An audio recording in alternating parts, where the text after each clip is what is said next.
Hi there, welcome to my channel. Welcome back if you're not new here. My name is Gina, and today I'm going to do another get ready with me video. The last one I did, some of you really liked it, and I actually really like filming this, and plus I have to get ready regardless.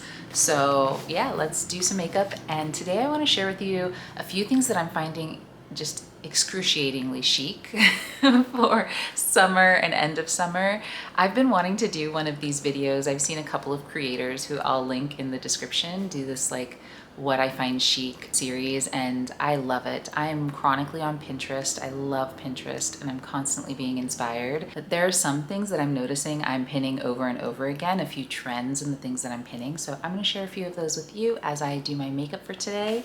I already put on my sunscreen, and this is my little Longchamp makeup pouch. I don't think they make this style anymore, but I really like it. It's very easy and accessible for me. So one of the things that I keep finding myself pinning over and over again, and I think this is a signal from the universe that I really need to wear more of my maxi dresses and just my dresses in general. It hasn't been that hot in LA just yet, and so I haven't broken out like my full on all my summer favorites. But I've been finding myself pinning lots of linen maxi dresses, like just gathered skirt, very simple bodice, solid colors, maybe a gingham or a simple plaid. And I think a maxi dress is always very classic and very beautiful. But this summer in particular, I know like last year there was a very like coquettish feeling to a lot of dresses, but this year I'm just seeing so many pretty ones that are catching my eye. I also think these linen maxi dresses can go through like multiple seasons. So like there's a couple of Pinterest images that I've seen with like a cotton sweater thrown over the shoulders and, you know, just kind of layering it up or layering it with like a scarf around the waist, which is another thing that I'm finding so chic, is people using scarves in really unique ways. So I'm loving that. I think, you know, a scarf around your bag or around your head. Actually, I haven't done my hair yet, and I'm trying to get all my flyaways to like tame. So I have my silk scarf on right now. I should have let you know about that. But yeah, wearing it around your head or wearing it around your neck, it's very like classic to do it that way, like, you know, very typical. But I'm seeing like these cool ways of wrapping it around like the flap of your bag, or wearing it around your waist, or wearing it like as like a bracelet a little bit more. Like there's hundreds if not thousands of ways to wear a scarf, and especially a silk scarf, and I'm thinking more like square silk scarves in different sizes. And so yeah, I'm just loving seeing that. It's getting me inspired for my little scarf collection, which is way underutilized, I have to say. I used to wear scarves a lot more when I lived in New York because the weather is just more variable. Like spring weather and fall weather, even in the winter, there's a lot more reason to be wearing a scarf. But here in LA, I find it feels a little bit dressy for the culture here. Like it's just a little bit more relaxed here in LA. Not as many layers, I find, and that's partly due to the weather and the relaxed nature. And so I'm definitely missing wearing my scarves more, and I still love them. So I like seeing different ways of wearing them that might not be necessarily like very practical or like around the neck keeping you warm, but wearing it on my bag, that's really easy for me to do. Wearing it as a belt, wearing it as a bracelet, like those things I feel are a little more accessible where I live now. So another thing that I'm really enjoying, and I have been so many versions of this, are like pretty short, translucent, almost jelly nails. I am actually like a chronic nail biter. At least since I was a child, I was like a nail biter. It takes me a lot to like not bite my nails. It's like a anxious thing now. And so I keep my nails, I try to keep my nails done as much as possible so that I'm not like just fidgeting with them. I don't so much bite anymore, but like peel them, or like if they chip, then I immediately want to like cut them and all of that. So yeah, right now I actually have these little press-on hey nails, and these are so easy. They're like little stickers, and you they like cure in the sun, or you can use a little UV lamp and they become gel, and then you can do like a top coat, a clear coat of gel, and it makes them just really shiny and jelly. I would show you up close now, but they have grown out a little bit. I've had them on for a couple weeks, and actually 2 of them came off, so I'm gonna reapply and add 2 new ones today so I can make this manicure last through the weekend. But I love them. They're so simple. They look really professional. I'm constantly people are constantly asking me like, oh, where did you get your nails done? Or are those press-ons? Are those, you know, are they gel or whatever? They are gel, but you can do them at home and they're super simple. They take me like 20 minutes maybe with all the UV curing and all of that. And I'll just put like a YouTube video on and just do my nails myself. So anyway, that's been inspiring me to do my nails more and also do them while they're short. But in particular, these like little translucent, like jelly looking nails, I'll add lots of images because I've been pinning so many of these.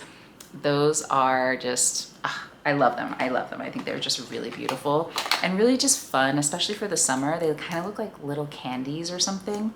So yeah, that's another thing that I've been really, really loving. One more thing that is like top of mind, and it's something that I have this in my wardrobe and I've been wearing so much more ever since I realized I've been pinning so many images of other women wearing theirs. And that is woven bags, like, you know, like the French market tote, like, but leather woven style. Like, it's very much an aesthetic, and these are not exclusive to France or anything like that. But leather woven bags are just, I don't know, they've always been a big favorite of mine. And I'm not talking like designer bags or like Bottega or anything like that. I'm thinking more like just the woven, kind of like the Dragon Diffusion bags, but even those I feel like are just a remake with good branding of a bag that's always existed, or just existed for a long time. I shouldn't say always. But yeah, I have one, I've shared it on this channel before, and that is, mine was from a maker on Etsy. She since launched her own website, and it's called Faye Creations. I'll link her down below. But I just really love that bag. The leather is so supple. I chose one of the softer ones because I really wanted a slouchy look. And I even got to customize the length of my handles. So the handle drop is like exactly what I wanted. I got this nice chocolatey rich brown, and if you've seen my short videos where I share my outfits of the day, you will have seen I wear that quite a bit, so it's like featured in quite a few of those. But yeah, anyway, Faye Creations, but you can find these all over Etsy, you can find them vintage, you can find them pretty much lots of places, high end, low end, all of that, and they're just really beautiful and durable. Actually, Coach came out with one this summer, and I was like, oh, do I want that bag? But it's honestly, it would be so duplicative of the bag I already have, but it's their swing zip tote in the woven leather, and I think they released it in the brown and the black. I'm not going to lie, I really, really want a green leather woven bag. I think it was in my, I listed it in my 2025 wish list video at the beginning of the year. I still haven't purchased one because I don't need it, but also because I haven't found the perfect one yet. And I'm kind of waiting for like a special occasion to get it for myself, maybe for my birthday. But if Coach came out with their woven swing zip tote, or I think it's called the swing tote in green, I think I would absolutely have to get it for myself because I like the silhouette of that a lot. I love Coach, I love their leather, and green is like my Achilles heel in bag colors. So yeah, that was really, really gorgeous. The other thing, actually, on the topic of bags, so I've been really enjoying burgundy bags, or like this plum burgundy color, like just more of a purple toned burgundy lately. And I've been looking at some bags. I almost got one recently. I can't remember what the brand was, but I pulled back, from APC, their Vera bag. It's like a top handle, it can also be crossbody. That was in like the perfect shade, and I realized that the bag wasn't actually my favorite silhouette.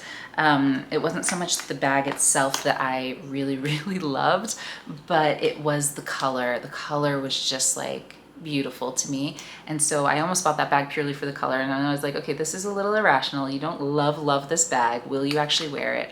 You can find another bag in this color, I'm sure, for fall. And so I've been looking around. I really hope to add something like that to my bag collection this year because it's just a very unique color for me. And I think it will complement all of the greens and camels and beiges and browns in my wardrobe and be kind of the pop that I need, or a little bit of contrast that I need. So yeah, I really love that. As you can tell, I love earth tones, and like, yeah, I'm just an earth tone person. I can't help myself. I'm also an earth environmental scientist. Maybe it's just like my whole persona is around this, but I really think that that would complement a lot of what I wear and yet add a little bit of like spice to my wardrobe. One of the other color combinations actually that I cannot get off my mind is pairing a burgundy with dusty blue. This is a color combo that caught me off guard. I think I saw a like hallway or maybe a bathroom on Pinterest first, and it was like a cherry wood color with like dusty blue walls, and there was something so striking about it that I was like, wow, what is it about this image that is like really drawing me in? And then I started looking around. I was like, it's the color combo. So I was looking at like nails with this color combo. I was looking at clothes, outfits. Like I was just looking everywhere, and I am obsessed with this color combination now. If I do find a burgundy bag, I will absolutely be doing like this dusty blue burgundy combo like many, many times. I think it's just so refreshing and pretty and a little bit different from what I've seen typically. And it's also a really nice like veer away from my typical greens, like olive greens and, you know, ochre like colors and stuff like that. So I love it because the cool tone of the dusty blue with a really rich burgundy that has more of a red tone, I think they just look so beautiful together. And so that's like another color combo that I'm obsessed with. I've been looking at a lot of interiors for clothing inspiration, partly because right now we're in the process of like updating, oh, I didn't blend that very well, updating some spaces in our house. And I've just really been trying to, you know, think a little bit outside of my typical neutrals. I do like a very neutral house because it gives me a lot of serenity and peace. And you know, we have a toddler right now running around, and even though light colors, most people are like, oh, why would you want light colors with a toddler? It actually really works for us because all the colors of his toys and his life, it's like the rest of the house is a backdrop for all of that. And I don't get overstimulated with all of the color and texture. My partner also, he likes a lot of like neutral and just like keeping it very simple. It's like the rest of our house just feels very simple, and our life can happen like on that canvas. And so yeah, anyway, our house is very simple, but I have been looking for areas where I can add just a little bit of color here and there, especially now that the spaces are a little bit more separate. Like his stuff mostly stays in his room, and you know, we don't keep a lot of like kid things out in the general like family spaces all the time. Like it comes in and then we clean it up and it's out again, and we can have adult time in an adult space. And so anyway, all of that is to say, I have been adding a little bit of color here and there, and one of the colors is that dusty blue. So that theme of the dusty blue is definitely coming back in my life in other areas. So yeah, I just find it such a chic color combo and just a little more unexpected. All right, and now I am nearly done with my makeup. Hopefully, okay, it's looking all right. Very simple. I just do my concealer, and then I do some blush, mascara, lips, and then a little bit of setting powder. That's literally like my typical go-to. I can't do much more than that. But anyway, the last thing that I want to share is I've been so into thick rim sunglasses. I know none of these are like new trends or anything. They're not trends at all. It's just things that I find super chic. And so like a really thick rim sunglass is just, I've been so into it. I think it's just really nice in the summer in particular when outfits are much simpler, and then the sunglasses can act as like that statement piece. It's like sunglasses, bags, shoes. That's how I make my summer wardrobe look not so bland. I hope that it looks not so bland, but yeah, that's like some of my favorite ways. And yeah, I think especially if they're in a nice pattern, like, or a really unexpected color, or they're like translucent, like there's some texture, color, or pattern to it that just gives a little bit more than just the very basic sunglasses. I think that's just really, really chic. Okay, so that is all I have for today. I'm just letting my hair out, trying to let it breathe a little bit. Now I am done and pretty ready. I just need to finish getting dressed, and then I can go about my day. Thanks for joining me while I do my makeup and I chat about things that I find chic. I would love to know what is attracting you. Do you scroll Pinterest for inspiration? Are there any things that are just like catching your eye and you're realizing you're pinning over and over? I would just really love to know. Also, if you have a Pinterest and you want to drop it down in the description, I love looking at other people's Pinterest boards and like what they are attracted to. So anyway, let's have some fun scrolling, getting inspired. Thank you so much for watching, and I will see you in the next one. Bye.